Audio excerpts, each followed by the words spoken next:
how disgusting this was. Oh, tonight we got 'em. Goldie, the Sulk, and JC. The typical disgusting display. And it starts right now.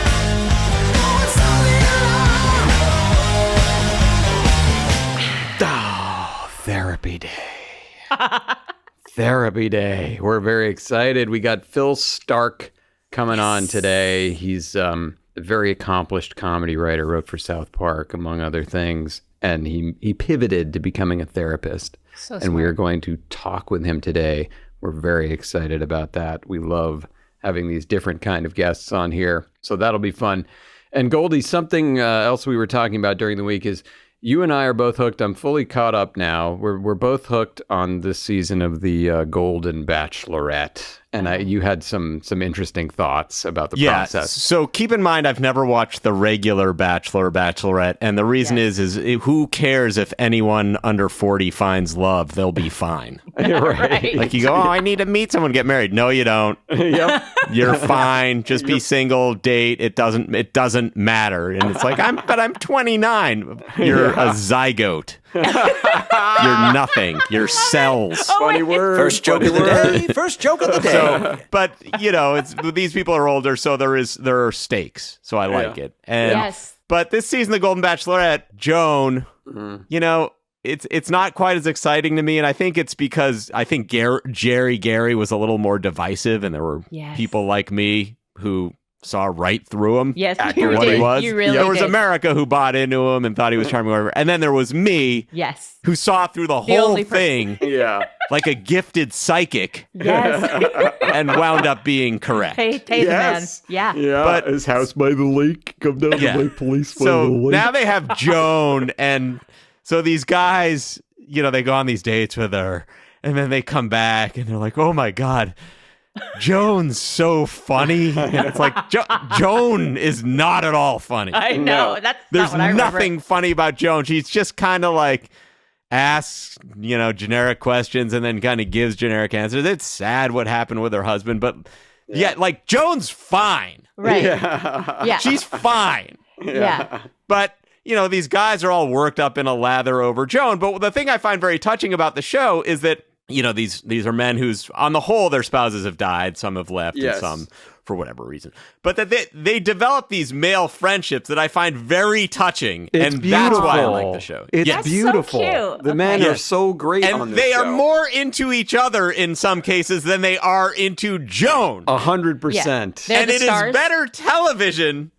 to watch them with each other than it is to watch Joan. And then this week there was a cull and several good men were forced out. I know. And several duds who I dislike to the extreme. Talking about you, Chalk! Chalk. Oh, Talking Chalk! Chalk talk. Yeah. Chalk is... The Chalk. I hate Chalk. So, So I need okay. to watch it. Jesus. Chalk stayed, and clearly these guys don't like Chalk because Chalk is very manipulative, and as you gotta said have in a very funny way, his mom died, he left the house for 15 minutes. Yes. He made a big deal about I have to go, and then he Yeah. was back by the next commercial break.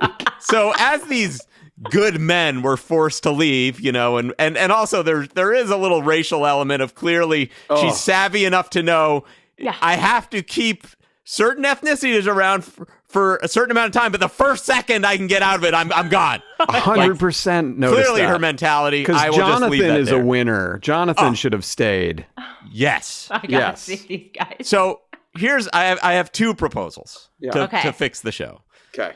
The first proposal is that when we have the rose ceremony, the men stage a January 6th type insurrection and refuse to leave. Because you love them that much. Right, and what are they going to do? Like, they just say, no, this is an illegitimate rose ceremony. Yeah. Right. Recount. I demand a recount. Yeah. There was Yes, some that- irregularities with the pedals. Yeah. That I think you litigate it. Yeah. But the second thing, and this is for real, and this is, to any ABC exec out there, like this twist would, I think, be incredible for the show, is you figure out that, there's Joan, and supposedly all these guys are so into her, which I kind of don't buy it. I think a few are, most or whatever. Right. For the ride. They're all trying to get famous. But that if you get a certain percentage of the house to agree, they can vote a different bachelorette in and say, we don't want to compete for Joan anymore. Yeah. Joan's not for us. Yeah. Bring in someone else for us. So that puts some of the pressure, takes it off the contestants and puts it on the bachelor or bachelorette to be like, you can't just coast and have everyone come to you. You have to legitimately be funny, and you have to woo these people and court them and keep them around and do stuff for them and not just receive. Yes. Yeah. Yes. I love this idea. I wonder why they chose her to be the Golden Bachelorette. That's the other thing, is she wasn't some standout from the last season because she had to Leslie. Leslie. Leslie did some that. things. Like if you could say right at this point, there's 6-8 guys left. If you could say, okay, you want to compete for Joan, or do we bring in Leslie? Yeah, you're right. I think it's 6-2 Leslie, and then Chalk, who I hate, is gone. Chalk. It's like, I'm on this nationwide search for a man. Well, here's this basic bitch finance guy from Kansas. That's everyone's Prince Charming. Yes. Well, Chalk to me looks like a North Carolina Republican congressman who's running despite the fact that all these pictures came out of him in blackface like not that long ago. Chalk is very triggering. Totally, I can tell. Trigger warning contains chalk. A funny detail about this is I was behind you. You were ahead of me watching the show, so you had seen all the way up to till now, and I was still like an episode and a half behind, and you were kind of tipping off to me, I don't like Chalk, and fuck Chalk and all this kind of stuff. And so I was like, I have to keep watching. I want to see what this is all about. Literally, I had stopped the minute before his mother died. Oh, wow. I was thinking like, Goldie's a monster. Like this guy's and then sure enough, he was back so soon. He was back to his Chalk ways with his ridiculous what he did in the bowling alley. Yes. What did he do? What did he do? He just monopolized Joan in a way that all the other guys had been so respectful of each other. That's what Goldie's talking about. The friendships between the guys are so deep that they legitimately want all the other guys to have a one-on-one date, to have time with Joan, to see if they can form a connection. They are so respectful and kind to each other. But Chalk has the younger playbook of the Bachelor, Bachelorette, where he's at the bowling alley with his arm around her all the time, so nobody can really get close. Wow. Well, that's why they kept him. Yeah. Right? Well, they kept him because she kept him, but that speaks to the type of person she is. Yeah, he's gonna be final 2. He might win it. There's no way. He's the villain. You don't think the producers have any say in this? But he's not even really a villain. I think he's a villain to me and Only people, Goldie. Again, like me, who saw through Jerry Gary. Remember, everyone else bought into it except me. Yes. Okay, so Goldie, who do you like that's still, or both of you, who do you like that's still in it? Well, there's the French guy I like, but she's not going to end up with him. He's not right for her, but I like what he's doing. Yeah. He's like Pepe Le Pew. There's that guy who's named Guy. Yeah. Who is just like a guy. He's like a cutout of a guy. He's fine. He's totally like fine. Seems nice. And then I can't even remember who Keith. Is Keith no, Keith's gone now. No, Keith is there. Big old lumbering Keith. But the thing is, Keith is too much. He reminds her of John. Oh, that's why he's there. Yeah, he's just a big. I love you. You sent me a funny text about him. Well, I just said he has congestive heart failure. Like, I'm just diagnosing it from the screen. It's like, just by looking at him. Yeah, come on, man. Get to a cardiologist, sad. please. Wow, he's tall, 6'5".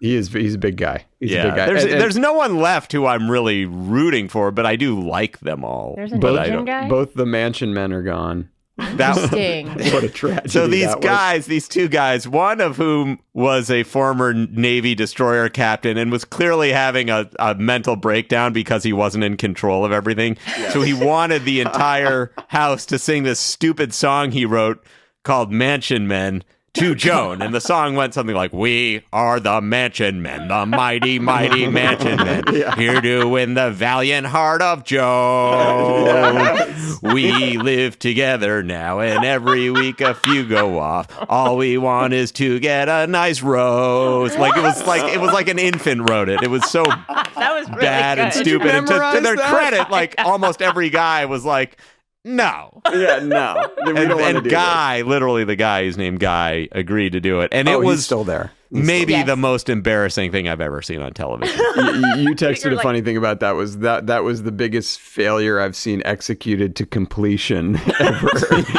which was accurate. All right, so JC, you got to get on board with I know. Golden Bachelorette. Yeah, I know. There's a lot of stuff to watch, and it can be challenging. I went to hit play, and I was like, I just can't do it, and I'm going to do it now that you've got me on board. It's not great. But it's fine. The male friendships are worth it alone, I think, because there have been several moments. But that's the show. It's like they're doing the wrong show. Yeah, it should be about widowers who want to reconnect, and that they do that so well, which is really kind of nice. So kudos ABC. Not perfect, but very enjoyable. Yes. Also, the one last thing is we are frighteningly close to being the age where no one would bat an eyelash if we were on that show. No, you're not. Oh my God. Yeah, I'm already in way worse shape than like half those guys who are like odd old guy ripped. Alec is a Family Guy writer. And I would like to, one more thing, having said that. Jesse Palmer is magnificent. He is. Oh. Wait, he's good. He's amazing at that job, and they're hiding him for some reason. He only comes out like during the rose ceremony, very briefly now. I don't know what's going on. I love it, and I always say it right before he does. Gentlemen, Joan, this is the final rose of the evening. That's his big line. Gentlemen, Joan, this is the final rose. He's great, and there's a whole story because it used to be Chris Harrison, who was also great, and he got into trouble. He got canceled because I forget, he was interviewing one of the former bachelorettes who was a black woman, and she said something about how she felt treated, and he kind of challenged that assertion, and everyone went nuts and got rid of him. And now we have Jesse Palmer. But I agree, Jesse Palmer is great. So that's good. Too bad for Chris. It's Jesse's gain. He picked up that fumble and ran with it. He's a former quarterback. I'll just say this in 10 seconds, and then we can get to the rest of the Johnny joke abuse. I said this before on here. I'm doubling down, and you can play this back when I'm wrong, and it sounds awful. Okay. I think Kamala is going to destroy Trump. Wow. And I just feel like it's in everyone's best interest not to tell us that. Fox News is popular because they get to worship the cult, the god of Trump, and he's our leader. And so they don't want to say like, he's going to get bashed.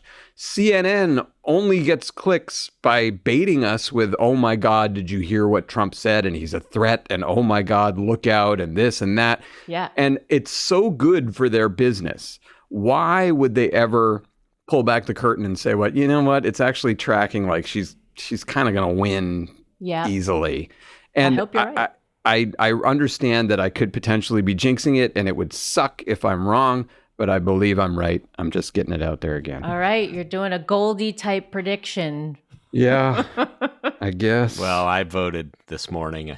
I dropped it off. I dropped it off the library, so it's definitely getting counted. That steel box in front of the library. Did you say, hey, where do I hand in my...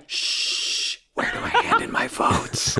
I got library jokes. All right. Yeah, that's going to be better than any of the jokes I got coming up in our weekly segment, Johnny Jokes. From Hollywood, here's Johnny. Woo! Oh, yes. Let's get right into it. Maybe you read this story. In an effort to reduce traffic, an airport in New Zealand has placed a 3-minute time limit on farewell hugs. This is true. 3-minute time limit. Oh no, drat, said husbands. Sorry. Yeah. What are you gonna do with the extra 2 minutes? Very good. Good add-on. That was awesome. That was awesome. Sorry. And from Japan, the first ever Nintendo museum has opened up outside of Kyoto. The museum is huge, but if you want a shortcut through, just hit A, B, up, down, down, up. Nice. That's good. Thank Nice you. cheat. Thank Solid. you. Cleveland Browns quarterback Deshaun Watson tore his Achilles last Sunday, effectively ending his season. Oh no, drat, said Cleveland's front office. It's the oh no, drat callback. Calling back something that was a B-. The callbuch. An Illinois man who was declared brain dead woke up while his organs were about to be harvested. This is true. The man is expected to make a full recovery and has said he's excited to make America great again in November. Oh, wow. A brain dead man. And finally, scientists. Yep. Scientists, you remember them, have discovered a sixth sense in geckos. Whoa. So now, in addition to sight, smell, taste, touch, and hearing, geckos can sense subpar supplemental motorcycle insurance. That's a cute one. That's a cute one. That's nice. That's nice. Take it away. All right. Well done, my friend. All right. Well, I'm sorry to be the bearer of bad news, but Harvey Weinstein has cancer. No. Although cancer claims it's non-consensual. Yeah, shame he'd have something he doesn't want in his body. Anyway, moving along. According to a new study, oral sex with women is leading to a rise of throat cancer in men. Oof. Hey, at least they have a woman who's happy to drive him to chemo. Oh my God. This is your cancer portion of the jokes. Right. Well, we're done with cancer. Okay. Tom Brady has become part owner of the Las Vegas Raiders. He says he wants to completely make over the team in his image, beginning with an obvious hairpiece and giant white caps. Oh, how dare you, sir? How dare you? House Speaker Mike Johnson said if Donald Trump is elected, he'll deport 11 million immigrants his first day. Ooh, wow. We can't get the airlines to run on time now. And finally, at a campaign stop this weekend, maybe you heard, Donald Trump waxed rhapsodic about Arnold Palmer's penis. Yes. Not to be outdone, Kamala Harris told her rally that Nancy Lopez had a gorgeous giant vag. Oh my God.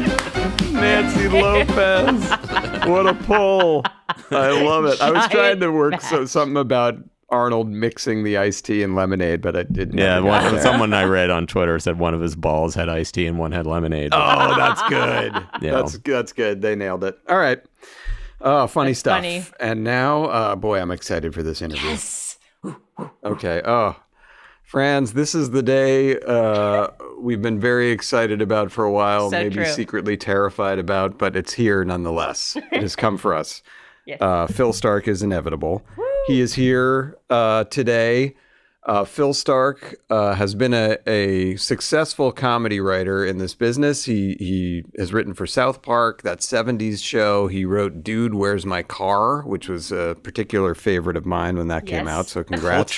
Cultural touch point. Touch point, absolutely. And then he made the ultimate pivot, and he is now a couples and family counselor. And you can correct me if I'm getting that wrong, but we are very excited to have him couples counsel this podcast today. So triples. Please welcome, Franz, Mr. Phil Stark. Phil, thank you for being here today. Perfect. Thank you. Thank you for having me. It's awesome to be here. Oh, that's Yay. nice to hear. I already feel so comfortable. I want to open up to you right away. Well, welcome. Yes. Okay, good. Do you take Blue Cross? I already asked. Writers Guild insurance. Yeah. Do you are you in LA now? Do you work out of LA? Is that where your counseling happens? Yeah, I'm based in LA. I do everything online. So I see people all over the state of California. Basically, you're not limited to what sites you can park in Los Feliz at. Anybody in the state. That's cool. A relief. As I mentioned this to you as we were getting set up today, but I have couples therapy later today. And I made a joke. I want you to give me some tips so I can win, which is the objective, is winning therapy, obviously. But part of the stress... That would be a good book, by the way, just if you want how to win therapy. That's especially couples. Although, your enemy could be your therapist as well, your opponent anyways. But yeah, I like that. That's the final boss. You can't... It's hard to defeat the therapist. But you did, Goldie, I want to see this wash over you. You've also written a book about therapy called Dude, Where's My Catharsis? Yes. Which I said made a friend in me. I'm not sure how Goldie's going to feel about it, but you made a friend in me with that title. I like other people's puns. Yeah, that's right. He hates mine. That's right. I appreciate that honesty. The movie. You should write that down, Phil. That's very important about Goldie. OPP, other people's puns. Yes, OPP.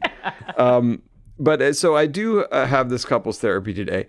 I tend to get pretty nervous the day of couples therapy. I feel like sort of a building tension in me. And I appreciate the fact that you work exclusively online, because part of my anxiety is I have to get my ass down to Santa Monica, park somewhere, hope that there's parking, and then get back afterwards at 4:30 in the afternoon, which is a nightmare from that side of town. So it adds like this extra layer of stress for me on the whole experience. So I appreciate the Zoom element. And did you feel like... Did you start during the pandemic, or why is it exclusively Zoom? Well, that's right. I started my training in like March 2000, like right when it hit. So all my training, yeah. Oh, 2020. Okay. I did all of my training online, and when it came time for people who were talking about, well, maybe it's time to get back to the office, I'm looking around like this is my back. This is where I would go back to. Right. And for reasons like you're talking about, which, of course, the connection with a therapist, that relationship is like, I think the most important thing in the whole therapeutic experience. But the convenience of not having to go drive somewhere and park somewhere and schedule something that you have to move in order to make that time, although it seems like a little thing, but for a lot of people, that's what they really value about it. And certainly I do too. Yeah. Yeah, I would for sure. Yeah. No, I agree with that.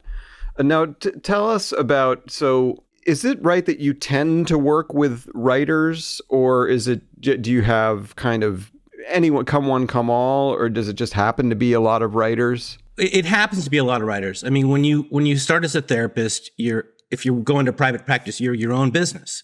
You have to market yourself. You're essentially acting as your own agent. Yes. So you develop a niche. And I work a lot with men, especially men who have referred to me from their couples therapy experience, but also because of my screenwriting experience and work in like the industry.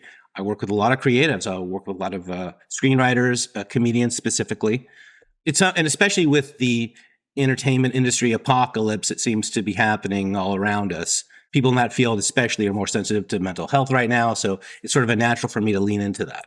It's also such a flex that you have better credits than most people. I know. Like, because if you were just like, most therapists most and most of your clients, I imagine like, if I came in and I was feeling pretty good about myself, I'm like, I'm reading Family Guy, and you're like, dude, I wrote Where's My Car? Then it's like, well, you know more than I do about everything. So. Well, no, you're right. I mean, like the credits that I have when I was a working screenwriter, getting in rooms and pitching, were often like, well, that's great that you wrote that, but that was that. What have you written lately? Now, when I meet therapists or any non-pro, the credits certainly are inflated against theirs. I mean, their credits might be things like CBT training, 2020 courses, where, having a movie that has a touchstone title that I continue to squeeze every bit of a juice out of is an advantage, I think. Right. It is. I mean, it also feels like that's ripe for a revisit. Do you get that call? The Dude, the movie? Yeah. Well, I've written 2 sequels, both back in the day. The first one we wrote right when it happened, but it didn't get made. The second one was about 10 years later. But my pitch is I want to see Dude, Where's My Car, the musical. I can see that. Instead of writing a sequel and really sort of imagining what the dudes are like now, my pitch is just to take the original movie and just musicalize it. Because the absurdity of seeing a serious song with like an operatic kind of aria, "Where's My Car?" I mean, I love it. As a fan, I want to see that. Yes, I love it. That's funny. You have the title itself lends itself to such a great musical Can number. I pitch an opening number? Oh, here Let's we go. go. Yes. Please. The car is rolling down the assembly line, and the workers are singing a song about this car could be for anyone to do anything. Where is this car going to end up? Our beautiful handiwork. Is it going to be like, driving someone to their wedding day? Is it going to be, taking someone to college? Is it going to and marveling about all the potentialities? I love it. Of this wonderful thing they've created.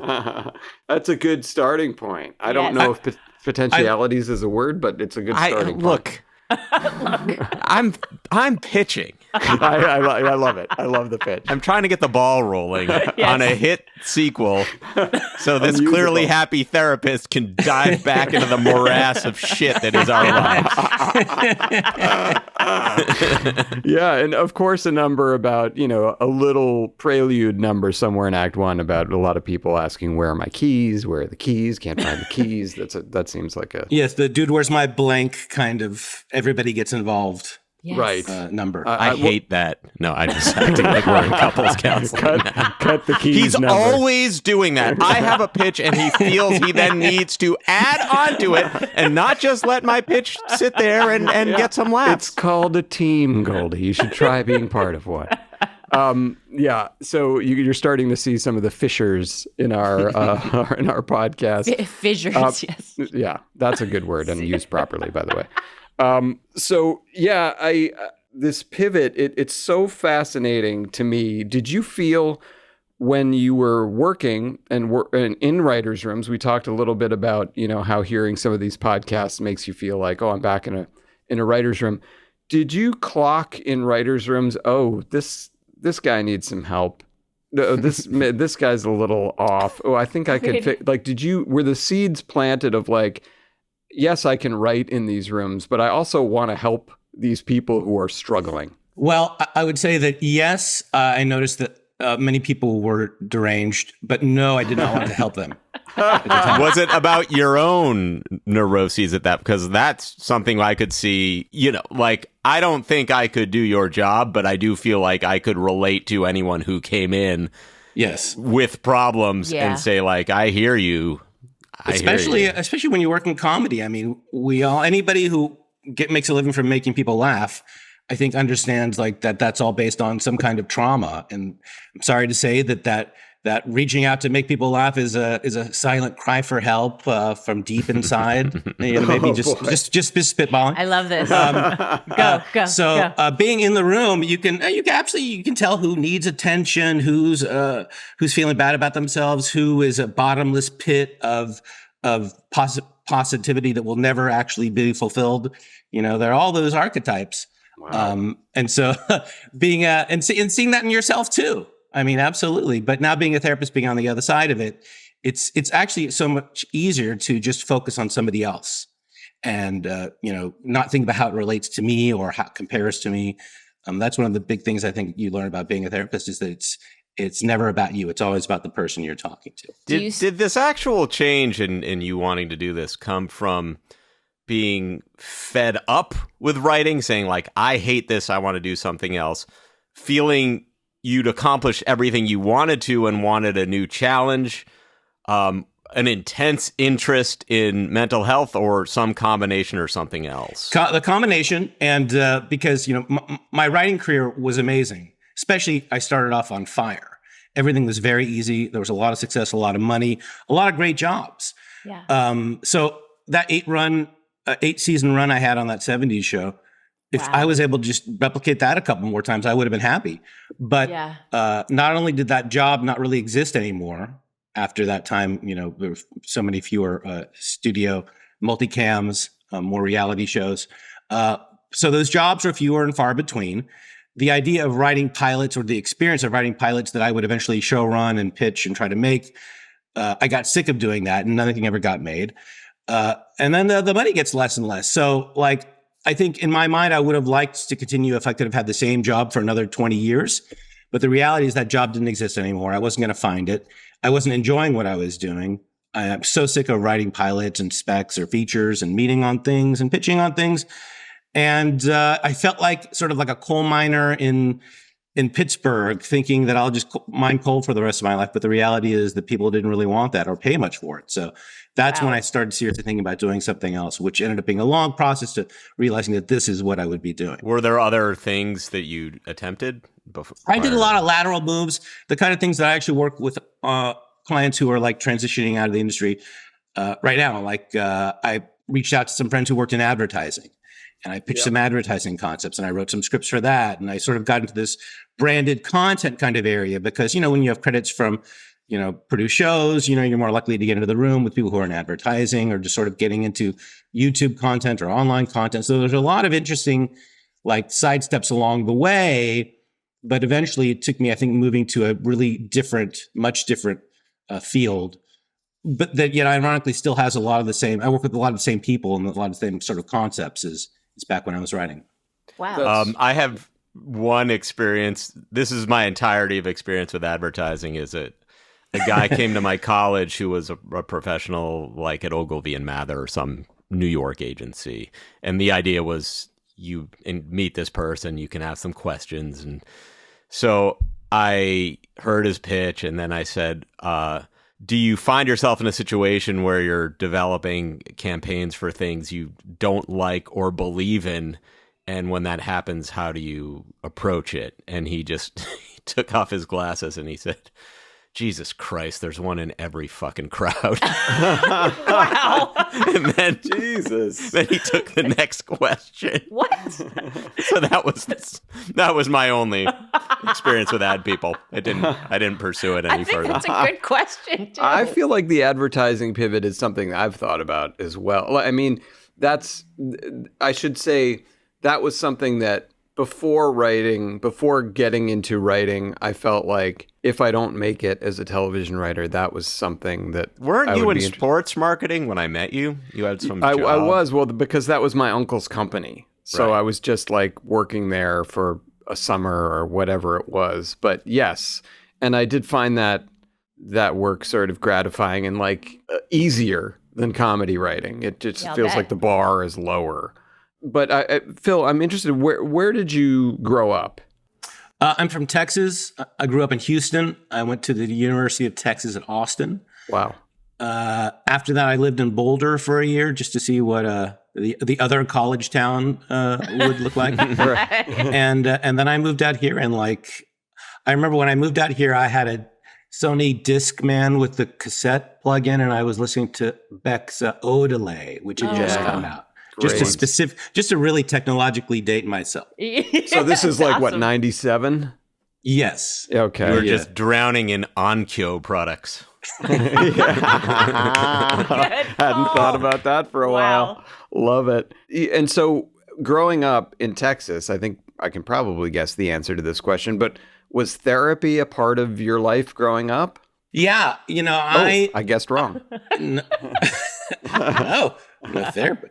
I've been in therapy on and off my whole life. My parents split up when I was younger, and my mom took me to a child psychologist, which I just remember sort of playing with army men. I don't really remember any real outcome, which is, I think, a lot normal with kids in therapy. Yeah. And then, like, you know, at various points out here, you know, the irony is out here, I think I had sort of a mid-20s kind of crisis, and I was really depressed, and I ended up going on, and I think Prozac at the time.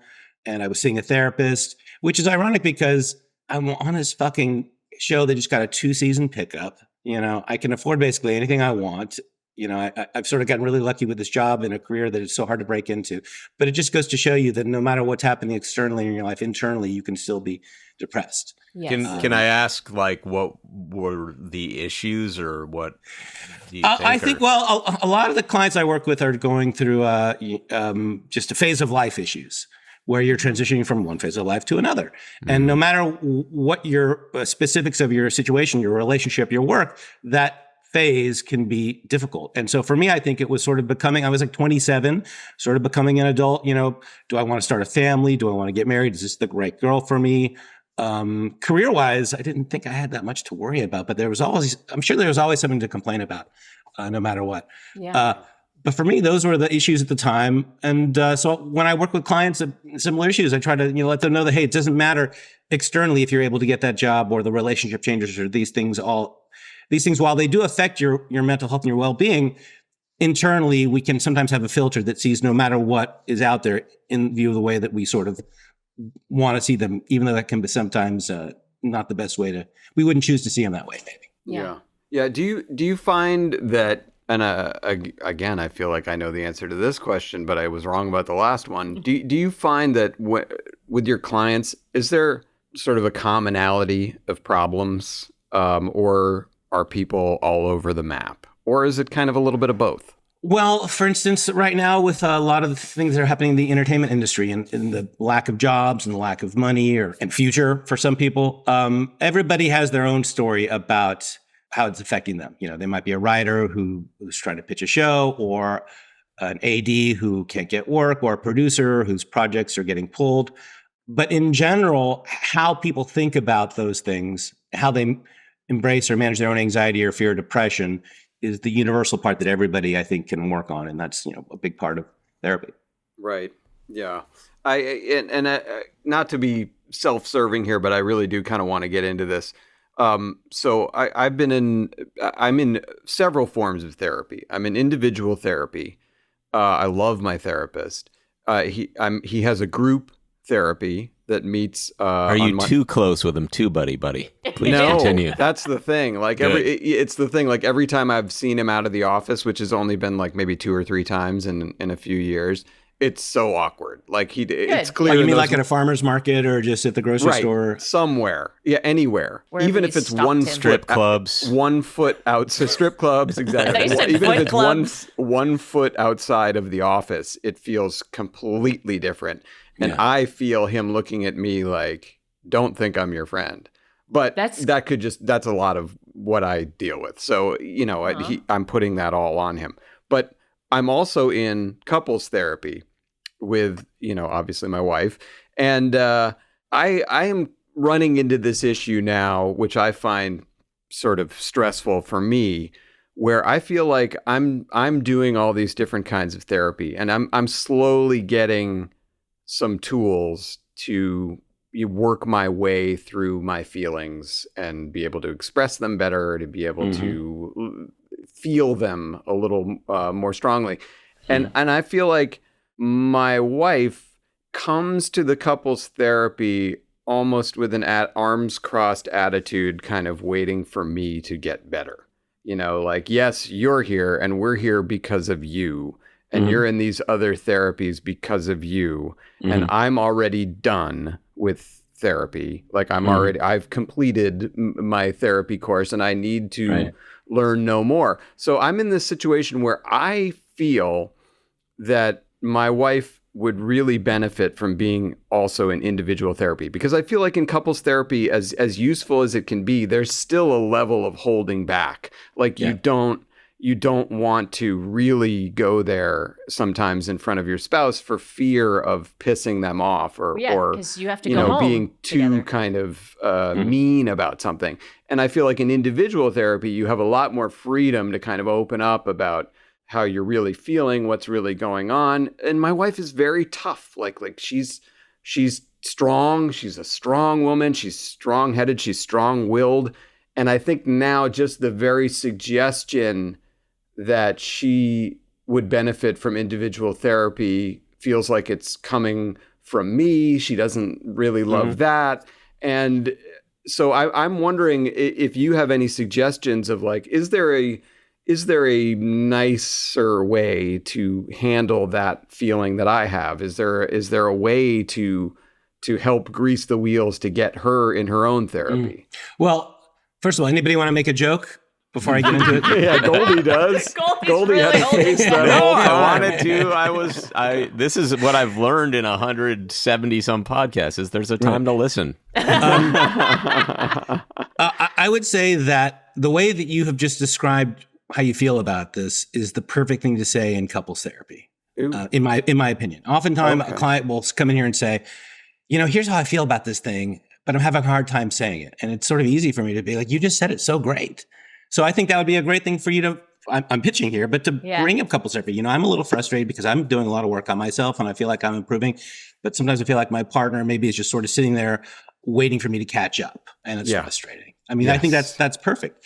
But you're also right in the observation that in couples therapy, there's only so much you can do. And we work a lot on communication and how we fight and rupture and repair and dealing with things like that.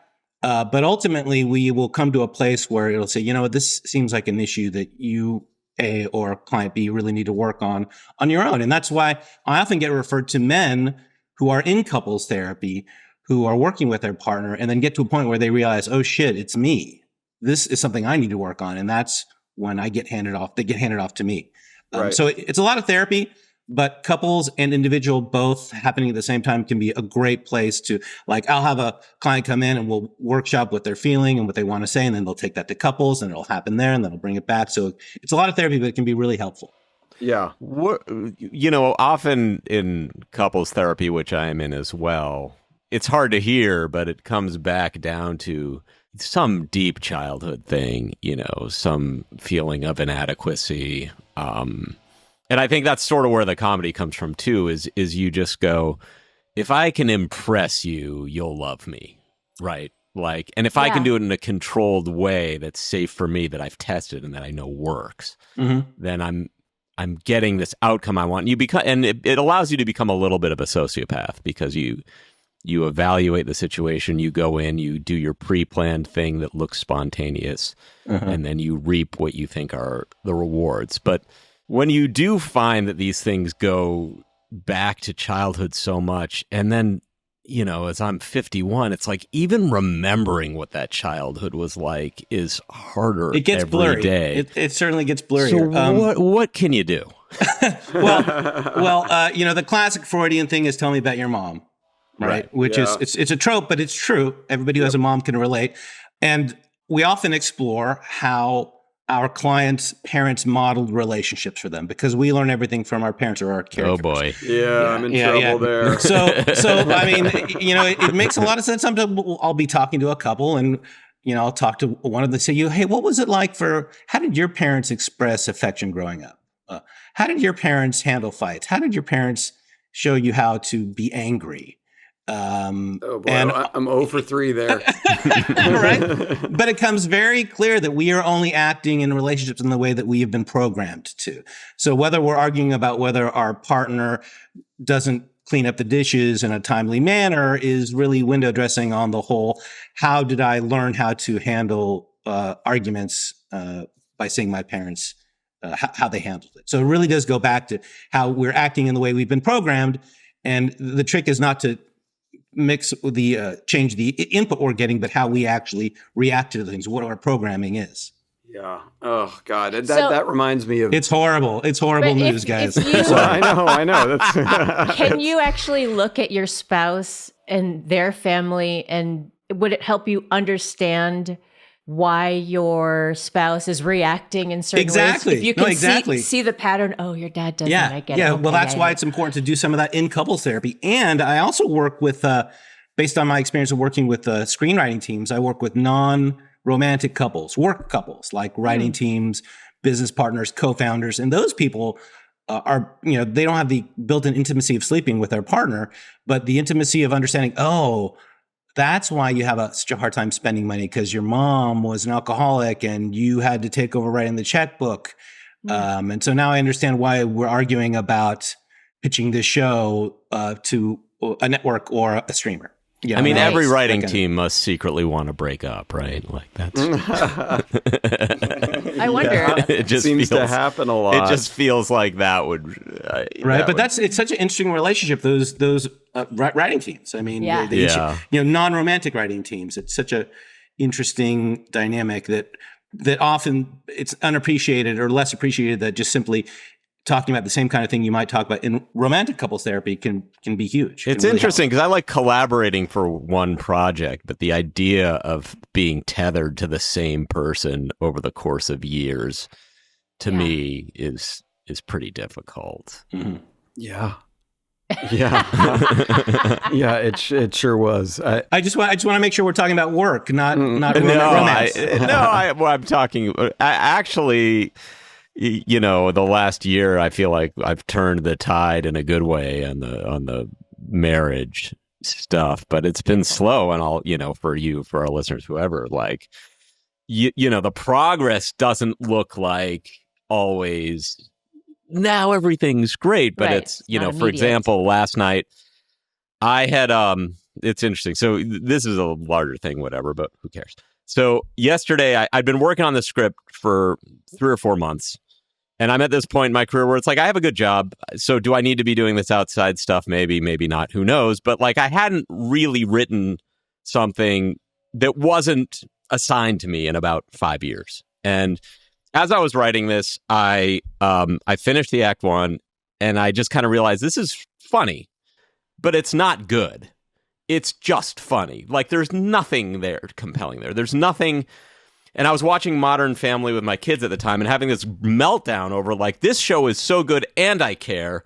Mine is just funny. So I'm like 51 and I've had a career in this and I don't know how to do it, I think. Yeah, right. And I don't know how to cure myself. So I start reading storybooks. I start talking. And I start outlining, and so I re-break it, and I do it in a way that I now think I'm happy with it. And I finish it yesterday. Ooh, congratulations! And I finish it, and the idea was I'm going to finish this, and then I'm going to go down to Del Mar for 2 days and go surfing and hang out by myself, which my wife was cool with. And so like literally 15 minutes after I complete this, I get a text of like someone asking me to do some joke writing, which is like, go get your fucking shine box, right? Like of writing. It's like, I need jokes for an event. And yes, I'm grateful for it. And the pay is great, whatever. But you just go like, I just wanted to celebrate this thing, right? So yes. I'm carrying this. My wife comes in, she's been picked up our kids and they were yelling at her over stupid dinner or whatever. She made this chicken soup. Of course, my kids don't like it. And so she's mad. So I'm coming like, I just want to feel good. And she doesn't feel good. And I get in this situation and she kind of snapped at me for something. And I just said like, what the fuck? So I take my bowl of chicken soup outside and I'm eating it by myself in the back of the house. Now, chicken soup for the solo. A year ago, what would have happened is my wife would have left me back there and I would have stewed with my soup. And this would have gone on for fucking days. And then it would have been like, and when I went back there, you didn't come out. But to my wife's immense credit, she came out and said, hey, look, I'm really sorry. And I said, hey, I'm sorry I snapped. Aww. And we talked about how frustrated we were with the kids. Now, I still didn't get to feel good about finishing the fucking script. Wow. But I was not in a gigantic fight. Yes. And things today are good. So to me, that's a success story. Yes. It is, yes. That is absolutely, I mean, that's like, yes. I call that a shrinking the window, right? That's when a fight or an incident that is going to ruin the whole weekend, later it only ruins a day. Or you're actually able to talk about it before the dinner party. Yes. And clients often, just like you're talking about, will come in frustrated with this dynamic that is still happening. But then I'll point out, hey, that would have ruined your whole week. That would have been a whole month back in the day. And you're shrinking that window. So why do I these applaud things, you. That's a great story. Yeah. Why, in your opinion, do these things develop over the course of the relationship and are not present a lot of times at the beginning? Is it the like lack of, is it just the fact that you have more obligations and kids and that frees your sleep? Because life happens. Work, your kids, like you're saying, your family, and personally, we change. I mean, that's why, sometimes you'll see people will see a couple who have been in therapy for a long time, and maybe they talk about how things are so different when they were just starting, but they're different now and they're less happy. And sometimes it's just that the people change and they change in a way. I'm not saying this is your case, but that ultimately makes them better prepared for the next relationship when they not only have tools to handle relationships better, but are different kinds of people who will then meet a different kind of person that maybe they'll be happier with. Yeah. I mean, personally, I stopped drinking about 3.5 years ago, a little longer. And so I feel like I was just drunk every day for, I don't know, 20 years. I don't know. You were not every day. Yeah, I was. No, you were not. It was so rare I didn't drink every day. And when I drank, okay, the minimum was like 2 glasses of wine, but that was like a slow day. I mean, well, that's another factor. You're right. I mean, look, you pick up addictions, drop addictions, get deeper into addictions, not just drugs or alcohol, but anything. Yeah, your career, your passions, your hobbies. There's a whole mix and meld of things that just make relationships a constantly shifting, amorphous blob that we constantly are trying to keep from running through our fingers. I think that's my good pitch. Yes, the blob running through our fingers, and prepare for the next one. Those are the 2 takeaways that I've got here. I wanted to talk because earlier you were sort of hitting on something that I hear a lot from my therapist, and I'm wondering if you talk about this concept of the triangle as well. It's something that my therapist brings up a lot, which is like, when you start to argue about like the details of something, like you didn't wash these dishes and you didn't do this and I did this and how, those things are on the top of the triangle. They're like details and logistics. And can I also just point out very quickly, when you start marriage counseling, this is for our book about how to win marriage counseling, you think by litigating those correctly, you're going to win. Yes. But just the fact of litigating them, you are losing. Yes. Even if you're making, quote, good points. 100%. And so, that is continue. Something that, that's very well said, Goldie. And like, I have that feeling too. Like, I want to come back with it. I want to be defentive and I want to defend myself about this and that. Right. You want to make a counterpoint. On the 20th, you said you did the dishes and yet, why did I find this bowl? And I have the texts that prove you didn't. But so what my therapist says to focus on is the bottom of the triangle, which is like the feelings behind these details, these logistics and things like that. So I'm wondering, in your practice, obviously you want people to talk about the feelings and not these details, but you must have to sit through a lot of people talking about these details of arguments. Like he said, a lot of litigation. How do you get people to shift focus from that stuff to the feelings? Yeah, it's very hard because we're acting in ways that were so ingrained in us. Yes. And in fact, in a chapter in my book, Dude, Where's My Catharsis? A friendly and engaging guide to talk therapy, there's an article about this dynamic you're talking about where, ideally in a marriage, we're both on the same team, but the reality is we're oftentimes opponents. And sometimes it will be so weird to change how you're acting with your partner that it's almost as if you're playing basketball against each other and you were to just give the ball to the opposing team. Right. It would feel so weird. You would never do that. Right. But it can be just as weird to say, you know what? I'm justified in this anger. I have every reason to be angry, but I know if I get angry here, it's going to make people unhappy and I'm not going to be happy.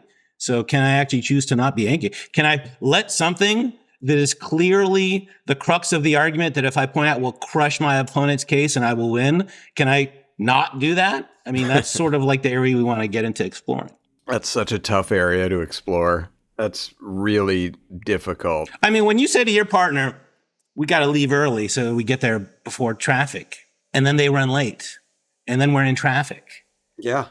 I mean, that's your fucking go time, man. I'm going to pick from my 10 different passive-aggressive things I can say here. Or, I'm just going to go right aggressive. I told you we should have left. I did. I have every reason. I have every right. But ultimately, and then you're always, then you turn to you're always and never. Always and never. Yes. I get that a lot in therapy. He always does this. He never does that. So, and she always does that. I interrupted you. I apologize. So you're in traffic. You're coming up with all your awesome stuff. Yeah. You're cutting the point is it can be very hard to be like, you know what? It's cool. I'm just going to let it go. I'm going to not be angry. Let's just But move on in to the that next case, are you trying to almost use the placebo effect on yourself to say, like, if I can mirror what I think a person who didn't care about this did, can I then actually become a person who doesn't care about there's it? sort of a certain amount of like act like you know, and hopefully you'll act like you've been there kind of part of it. Fake it till you make it. Exactly. Yeah. But the bigger question individually is like, why am I getting so angry? Why is it so important to me that I point out that if we had left earlier, we would not be running late? What's the harm in being late? Who's going to complain? I mean, the running late thing is really interesting because if you can imagine when you're running late for something, how the people are going to react, oftentimes they're like, it's fine. We're just sitting down. The real voice you're responding to is often a parent's, which is telling us, oh, yeah. Are you running late? You're not going to make me late. You're not going to make me late. It's really that more that drives us than the actual realities of the experience we're having. Wait, I had the exact thing happen to me on my way to the doctor's this week in Santa Monica, where I was like, if we don't leave now, we're going to be late. We were late by 15, 20 minutes, but this is actually a triumphant moment because usually I am fuming and so angry and extremely passive aggressive. But I was like, he's driving me to my doctor's appointment. He's taking time out of his day. I tried to like really, really see the silver lining. And so all I did was I called the doctors and said, we're running late. I'm going to be about 20 minutes late. And if I have to wait, that's fine. And Stu and I looked at each other. I was like, did we just turn a page? Like, what's happening? I love that. You did. That's amazing. I don't know. Counterpoint. What the fuck was Stu doing that he couldn't be on time? Don't. Sorry. I'm sorry. Because you brought up a perfect example because that is something for me.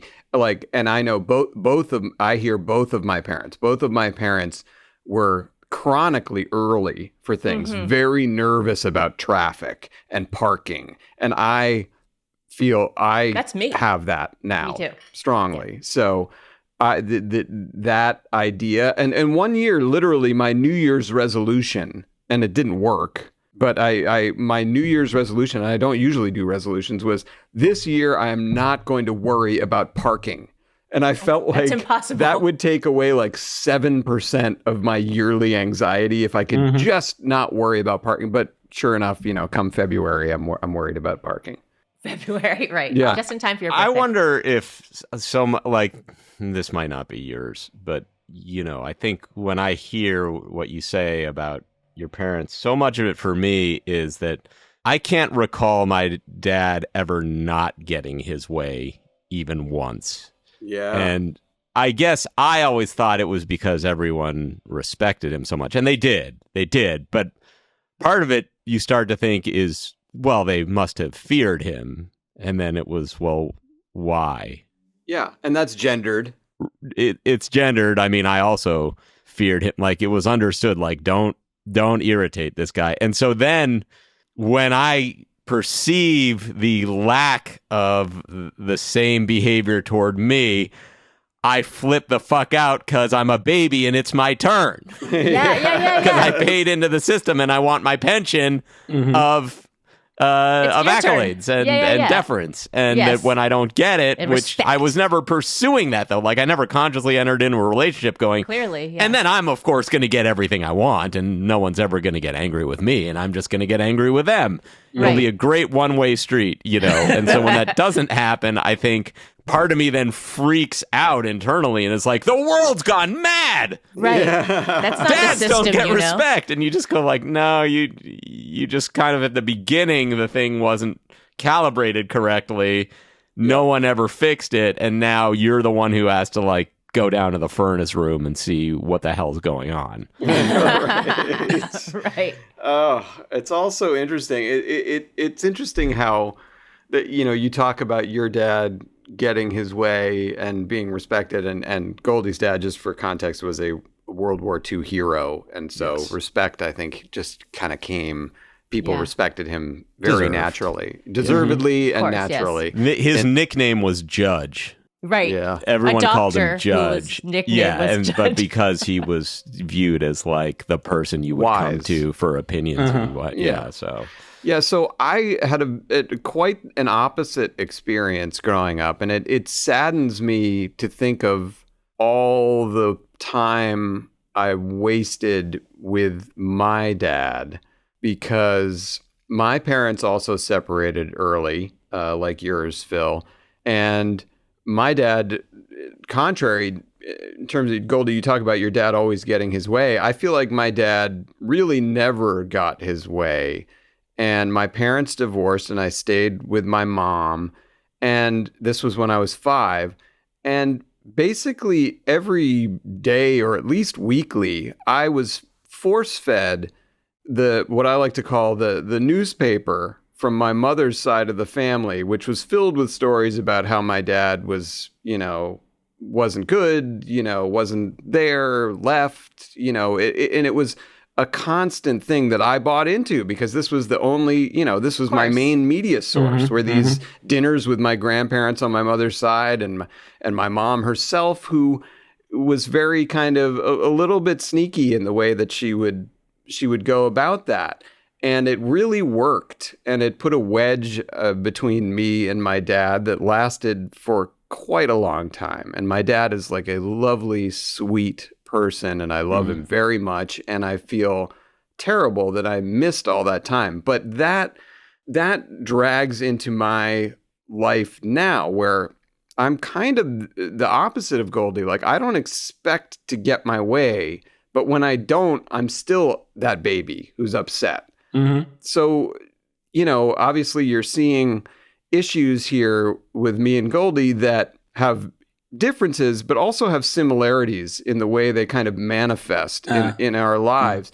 Now, do you have ways that you talk to your clients about looking at childhood trauma or childhood patterns that were imprinted and ways to, it's really tough to get out of those things, but are there small ways that we could be helping ourselves day to day? Well, as I listen to both of your stories, what I think is something pretty common in individuals and in relationships, which is sometimes we don't want to say what we want, but we expect our partner to give us what we want. Yes. Right? Mind read. And so if you guys grew up with parents, let's say fathers specifically, who one father always got what he wanted, never had to ask, and one never got what he wanted but didn't ask. I mean, I'm just generalizing here. Yes. You can see how you would end up.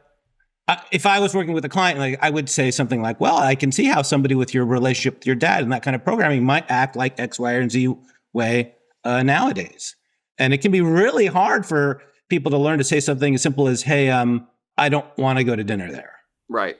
Or, you know what? I don't think the kids need those lunch boxes. It's so much easier to say fine, and then later on be like, oh yeah, I already watched that episode. Sorry. Oh, we were going to watch it together. It becomes like this kind of passive aggressive way to express those needs in an indirect way, which is ultimately less helpful. Yeah. And you, I'm sure you find, I know it's the case with me and Goldie and JC. I feel like we've talked about this before. Something that's really difficult for me is to just simply figure out how I'm feeling and state it to my partner in a respectful way. That's very difficult for me. But I am also realizing now, with the help of therapy, that I need to be able to do this, because as you just described with the lunch boxes or the episode of a television show, it's these little things that build up and then become my, once a month baby tantrum. But I do find that if I can express these things respectfully along the way, that is going to help. And the challenge that I run into there is sometimes I feel like my partner is also unused to me expressing things in a respectful, timely fashion, and it doesn't quite fit in with their view of what our relationship is. So then it becomes a challenge for them to hear it or to receive it. And then that in turn will make me upset. Like, I'm doing the best I can, and I feel like you're swatting it back in my face. So now I'm angry about that. Yeah, which is a classic cycle of couples therapy to talk about.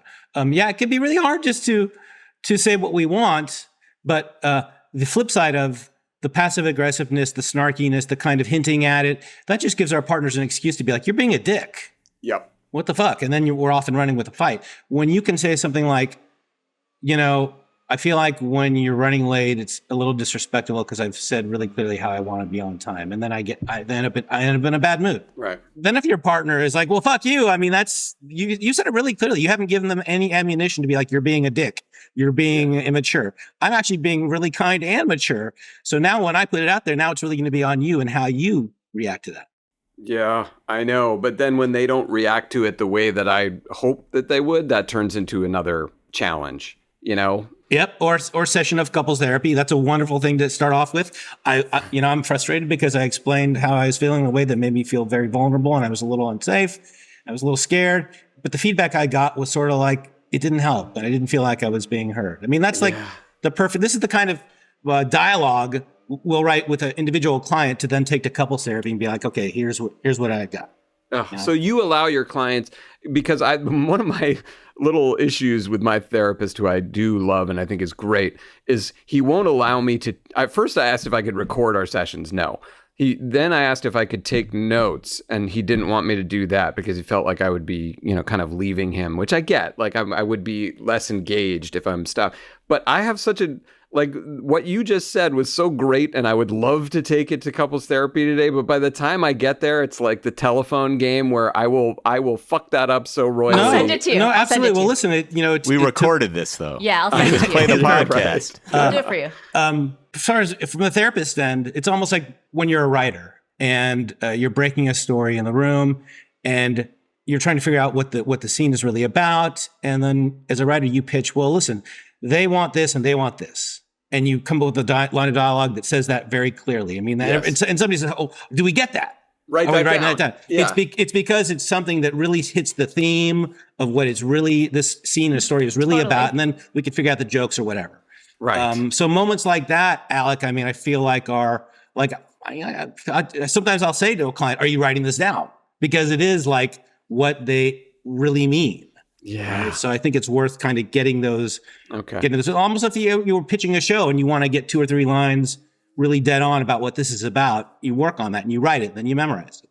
Maybe I'll take another run at my therapist about that then. I do think also like one of the issues is as you get so granular, and just so you know, like I'm coming at this from. Are you familiar with Dr. John Sarno and healing back pain and?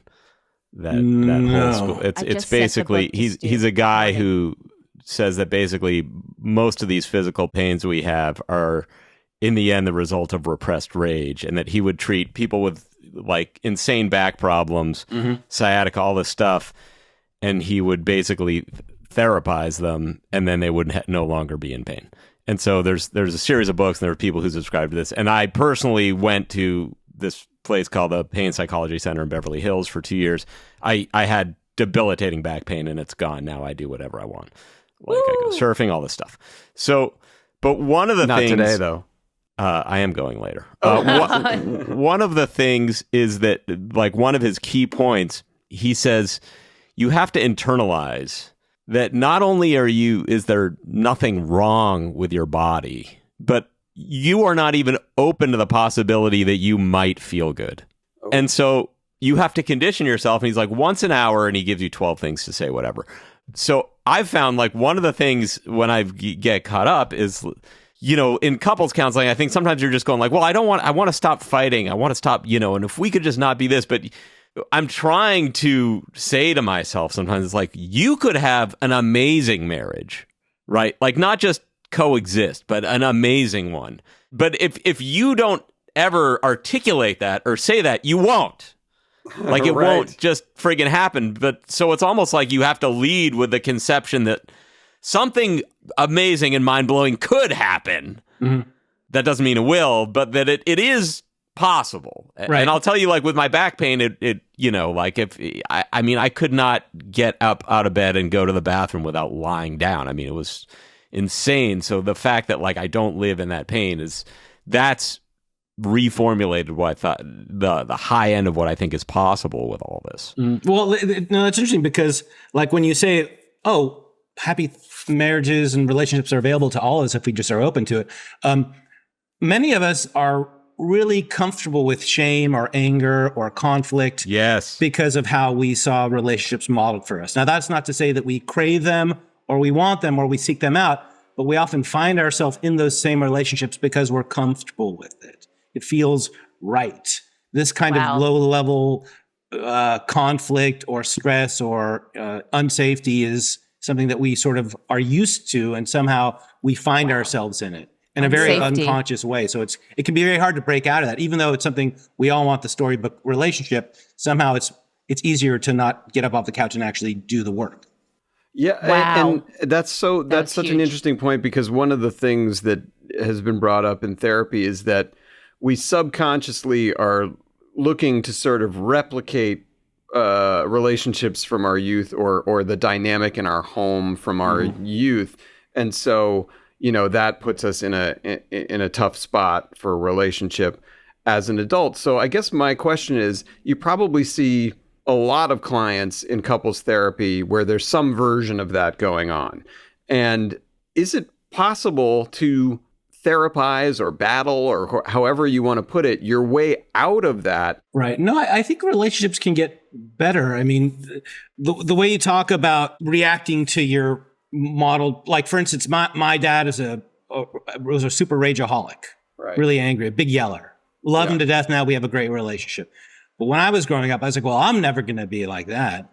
But I ended up getting much more clever and passive aggressive. I mean, I'm funny. Right. So I'm not going to be a rageaholic. I'm going to be so mean that they're not even going to feel the knife. Right. Your sword. Now, words. That doesn't necessarily help in relationships, but I think that kind of insight into why you act a certain way can help in your relationship. But as we've all mentioned, it takes two people to sort of be on the same sort of journey, I think. I mean, I don't know what it's like. Look, I'm divorced. I'm dating. I have a girlfriend. I don't know maybe what it's like to have a relationship that just starts and then you're married the whole time and then it ends.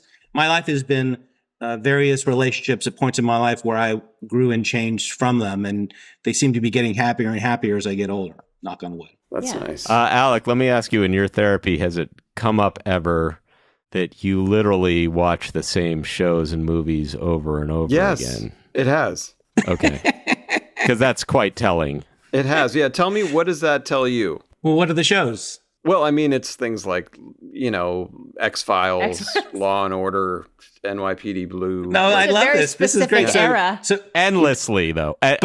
He's seen the same things, tens, hundreds of times. And this bothers my wife. So I would be interested to hear what Phil has to say about this. What do you have your shows, like your co-viewing time, your things that you guys do together? We do, but that becomes an issue as well. Like we don't have so much time to do it. My wife gets very tired at night, and so I end up having a lot more time to revisit shows that are my comfort shows, I guess. And so you'll be watching a comfort show and your wife will see and be like, "Oh, watching that X-Files again." Yeah, she's like, yeah, it's like it's almost like it somehow has an effect on her that I do this, and I feel judged by her. Yeah, well, again, I think this is a great lead off for a couples therapy session. I mean, it sounds like, I'm curious, like, do you value that thing about these shows that is comforting and you're okay with it and it can be nice? I love it. I mean, I love watching these shows again. I do. And oftentimes it'll be a situation where if I'm not with my wife, I will watch them as I'm falling asleep. Like, they're that comforting to me.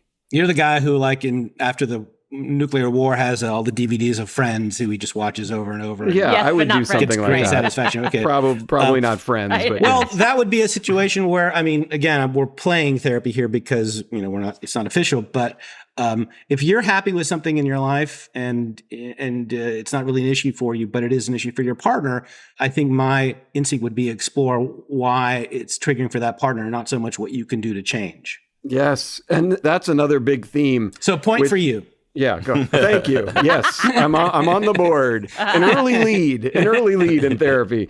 But that's a concept that is so simple but very difficult as well, which I've been having to reprogram myself to. When I feel angry with my wife, I need to look inward first. And I feel like I have an instinct to point at her, you did this, you did that, so now I'm mad. And instead of looking at, hey, I'm mad. What is it about this that's making me mad? How exactly do I feel physically right now? Like, what's going on?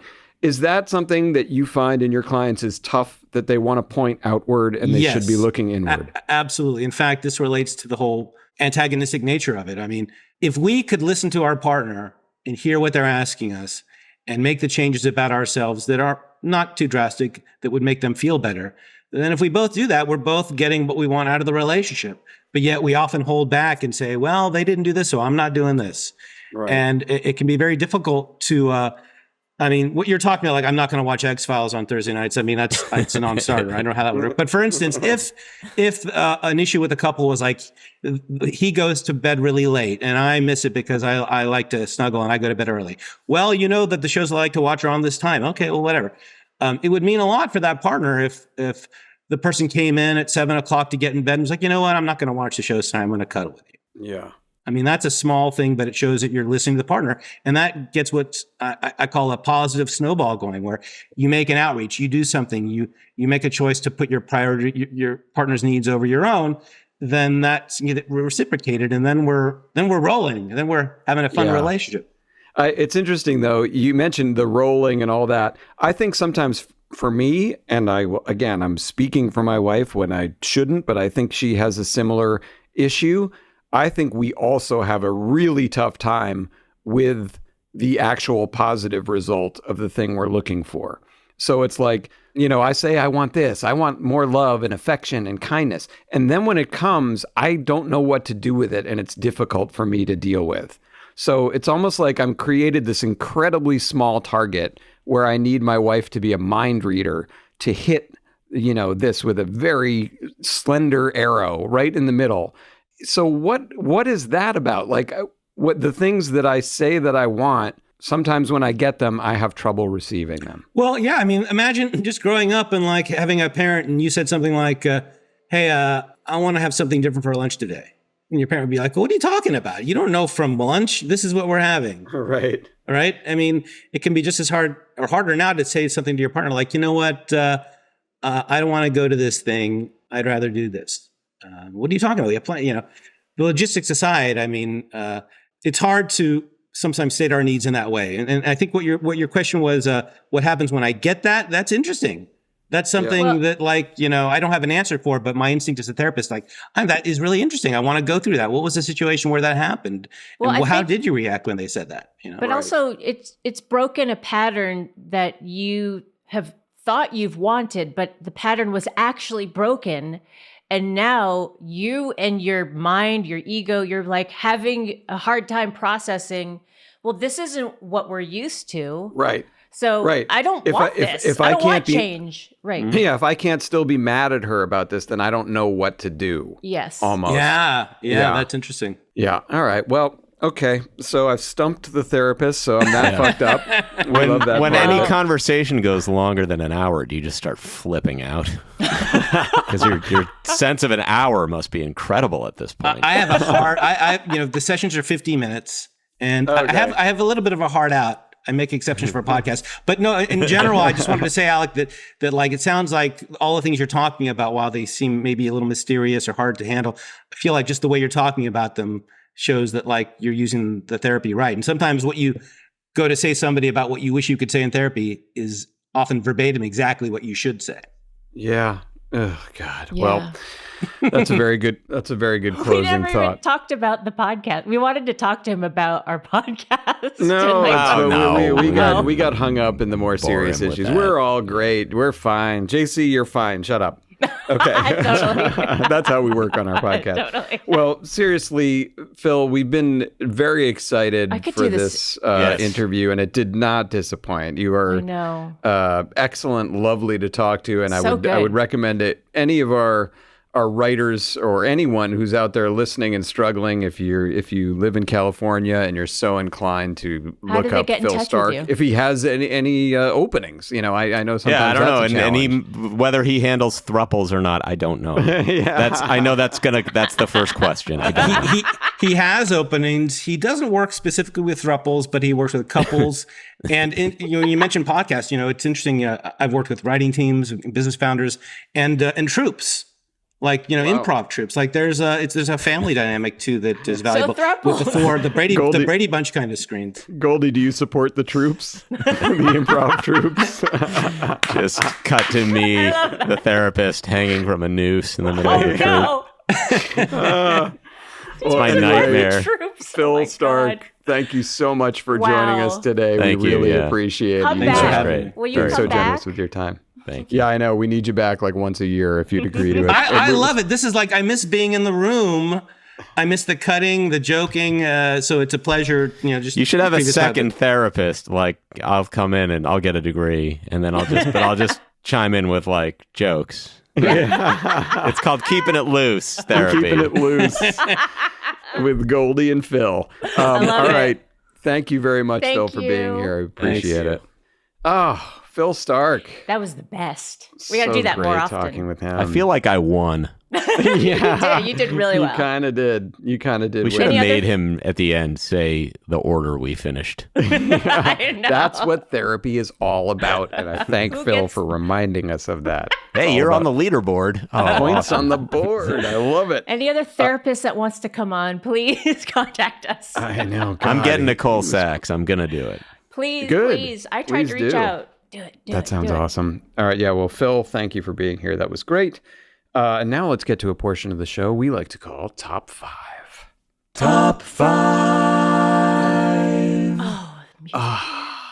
All right. Well, this was my category this week, and we are going to be doing Top 5 TV shows I've never seen. Right. Top 5 TV shows I've never seen. All right. Here we go. At number 5, 30 Rock. Ooh. What? Never seen an episode of 30 Rock. And I'll tell you, honestly, that traces back to my hurt feelings at SNL. Okay. And I think I let that pull me into a world where I did not like Tina Fey. Just don't watch SNL like I do. I watch 30 Rock. I love SNL, though. That's still the thing. SNL can still get me. Okay. All right. Number 4, Lost. Oh, boy. Overlap. Yeah. I can understand. Wait till I reveal what the overlap is. Ooh. Yeah, so I did see one episode of Lost. It was the penultimate episode of Lost. I was dating someone at the time who loved Lost, and so I watched that one episode, and of course I didn't get any. Yeah. Why was your love lost? No, I can tell you. That's a whole... Let's bring Phil back. Phil, are you still here? Phil? Number 3, 6 Feet Under. Oh, that's never great. seen That's it once. show. Yeah, it's a mistake. Yeah, it's good. It's good? Oh, yeah. That's a top 5. Yeah, I think I've mentioned before here, I have trouble getting over Krause. Peter Krause. You did mention that. Peter Krause. It's just Krause. Okay. Yeah, I thought that. Number 2, The Wire. Ooh, overlap.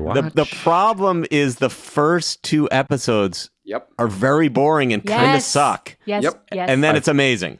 Okay. I've tried to get into it and have that exact experience. But where people I'm like, don't tell you how, like, they're like, no, it's okay. It's slow. It's like, it's not just slow. It's bad. Okay. Yeah, and then it's amazing. I'm watching a guy make tiny models in a basement. Like, what's happening here? Right. All right. That's good to Number know, 1, Breaking Bad. Yes, I knew that would be your number 1. Breaking Bad. Dude. Did not see. Do you now not want to because I don't? I kind of hype? don't want to because it's already been spoiled for me. Which of course that's nobody's responsibility this many years on. But like I understand how it ends, or at least what happens to the main character. Yeah. Anyway, so that's my list. And you're I'm sticking with it, JC. Go ahead. Okay, my number 5 is a show called Nathan for You. I really want to see that show. It's very funny. Okay, good. My number 4 is Rick and Morty. I don't know. I've heard so many things about this show. Yeah, I haven't watched that either, but I do know that Dan Harmon never knew Justin Roiland. Never met him. No. Never been in the same room. No, never. Number 3, I have started but never finished. Plan to Game of Thrones. Oh yeah, we've talked about this. You gotta keep going. Yes. Number 2 is a show called Chernobyl. Oh yeah, that was great. But that's not. I mean, a lot of people haven't seen that. Is that I true? loved it, That's a niche. It is. It just show, seems but it's great. Okay. I don't really see much season 2 potential. No, There's only one season. not fun. Yeah. Oh. Yeah, not fun, but good. Okay. And my number 1 is The Wire. Yeah. There's our crop. All right. Yep. Goldie. Number 5, Mary Tyler Moore. Never seen an wow. episode. Wow. Somewhere Rich just got very upset. I know. You know? Number 4, Veep. Oh. Yeah, I'm with you on that. I'm sure it's good. I great. don't know. I'm not fascinated by the corridors of power. Nor am I. Yeah. Number 3, West Wing. Oh, I love West Wing, though. I take it right back. I'm not fascinated by the corridors of power. What, you haven't seen West Wing?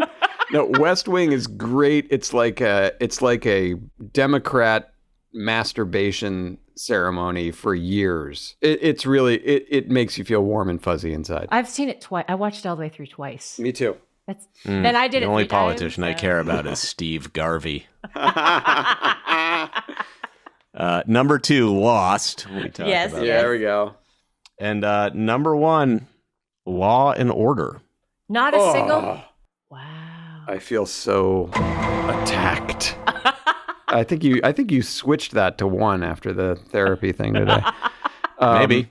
Yeah, maybe he did. It's my right to switch Yes. whatever. It's my list. Why don't you do your list and not have a preoccupation? No, I want to with mine? control how you think about your list. God forbid someone changes their mind or changes at all.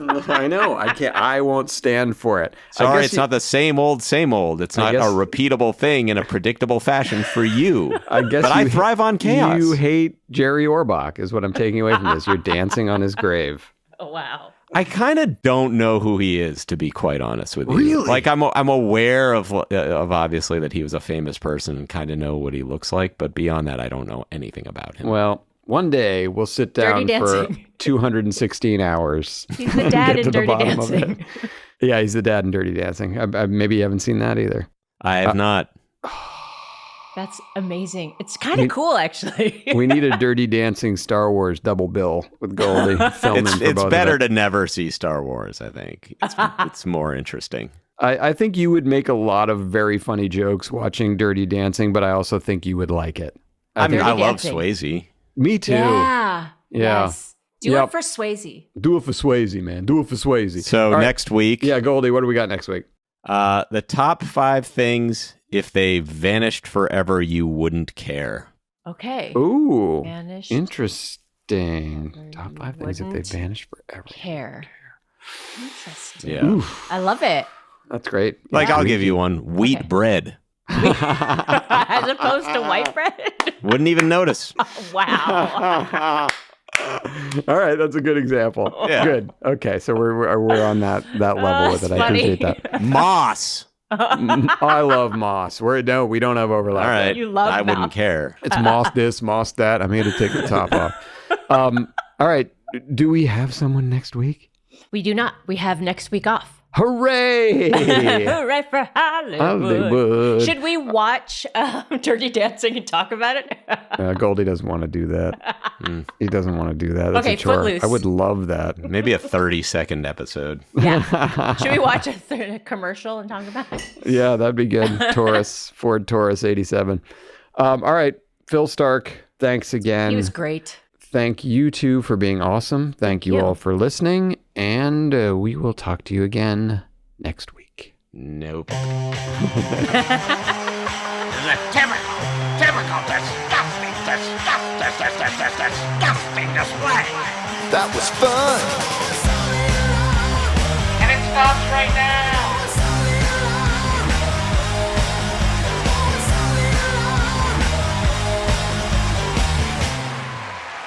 The Callbuch. Do it for Swayze. First of all, anybody want to make a joke? I feel like I won.